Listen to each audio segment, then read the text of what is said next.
మా నాయనమ్మ అయితే అమెరికా వాళ్ళు చెప్పినా చీపోరా అని చెప్పేసి వెళ్ళి బంగ్లాదేశ్ విడదీసేసిందని చెప్పి మొన్న రాహుల్ గాంధీ చెప్పుకొచ్చాడు. అప్పుడే చెప్పుకున్నాం మనం. మరి పిఓకే ఎందుకు తీసుకోలేకపోయినారు నాయన? అదే సందర్భంలో 92,000 మంది వాళ్ళ సైన్యాన్ని వదిలిపెట్టేమంటే వదిలేసింది, మన వాళ్ళని 3,000 మందిని ఎందుకు తీసుకురాలేకపోయింది? అలాగే చైనాకి వీళ్ళ తాత వదిలేసినటువంటి భూమిని ఎందుకు తీసుకురాలేకపోయింది అన్నట్టు మాట్లాడితే 100 ఇష్యూస్ వస్తాయి.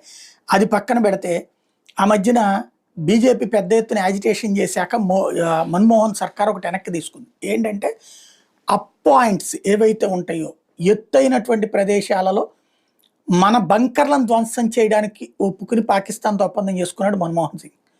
అదే సందర్భంలో మనకి సంబంధించినటువంటి అప్రాంతంలో ఉన్నటువంటి ప్రదేశాన్ని పాకిస్తాన్కి ఇవ్వడానికి రెడీ అయ్యాడు.